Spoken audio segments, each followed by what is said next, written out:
Welcome to Comfy Havoc number two. Two things. First, let me apologize.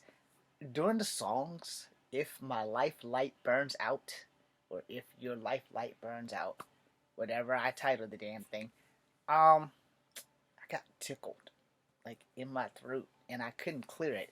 It starts in the first song, it carries over to the second song, and it goes over to the third song. So I'm not gonna redo them. They are where they are. So I do apologize for that. That was like unexpected, but the show must go on. The third song's a little extra because I got like fucking lost and I didn't know how to end it. So then I ended it. Still having throat problems. I'm gonna get some Gatorade in a minute. So now let me explain the songs. All right, the songs came to me before I got in the shower actually, and I deleted my reminder videos. There was no need for y'all to see them. And I'm sorry about the underwear shot in the prep show. No, I'm not.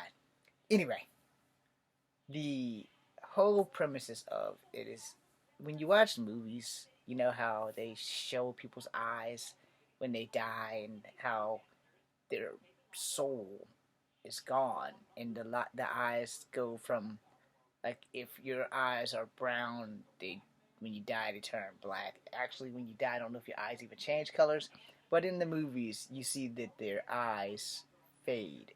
So did you know that they're gone? In the movies. Now, in the real world, I did not open my father's eyes when they closed them. I left them closed before they cremated him, and I don't think I stopped crying for like the first 3 days. No, after his death, I didn't really cry. No, when he died in the car, I didn't cry at all. I like okay, because as a soldier, they teach you how to face shit.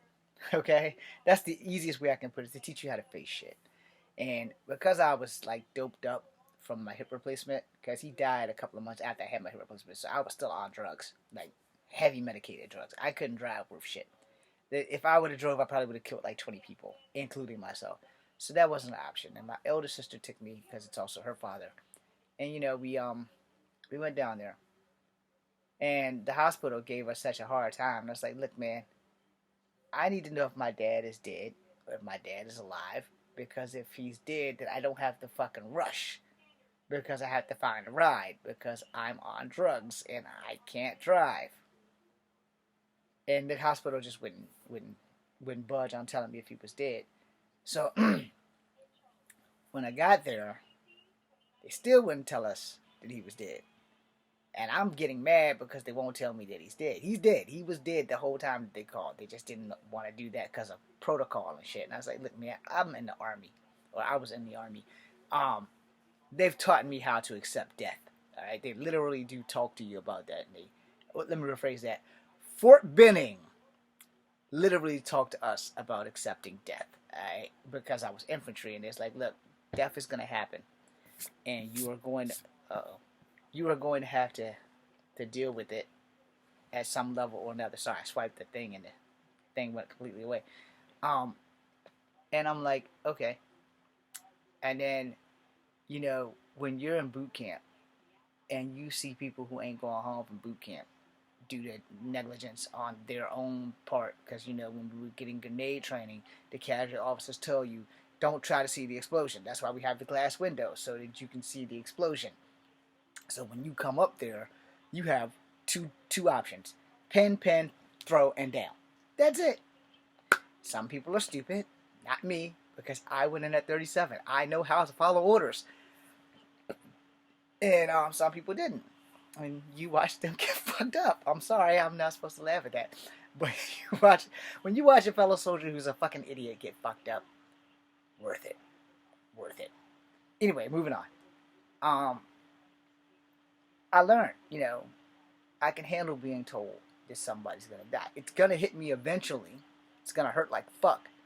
But I'd rather you just tell me, and that way I can process it and get the shit over with, and then move forward.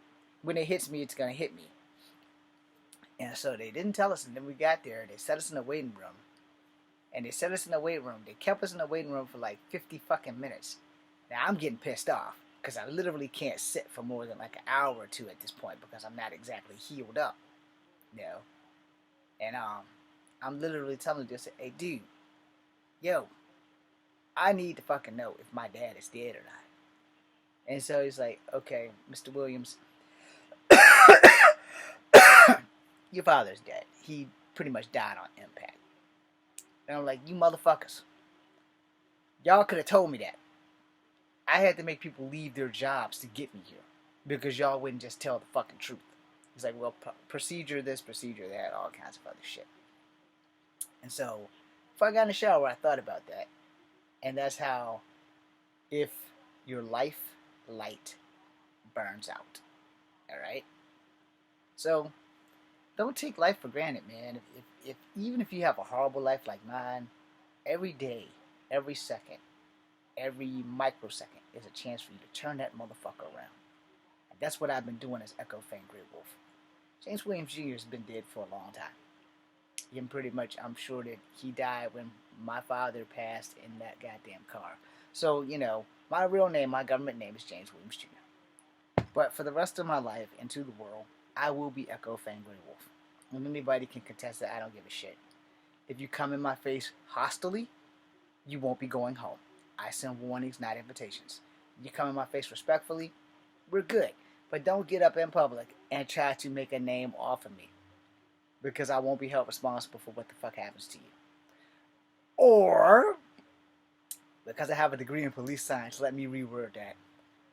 I won't be responsible for what happens to you until we have our day in court, where I'm gonna have to fucking own, yeah, Your Honor, I'm sorry, I broke his fucking nose in 4 places. It might sound impossible to you, but I'm gonna make damn sure that I break all of this shit. I'm gonna try to cave your goddamn face in. If you're not gonna be an asshole to me, we're good. You come up and start doing dumb shit, be like, yeah, I don't think your kung fu is real, I'm gonna fuck your world up. That's why I said I send warnings, not invitations, because a lot of people just swear up and down they're badasses. They just swear up and down they can beat your ass. That doesn't always seem to be the case. Anyway, that being said, I'm going to do a chit chat after this about such a thing, but we'll explain it when I get there. I am Echo Fan Grey Wolf. This is Kung Fu Africa number 2, BCNU.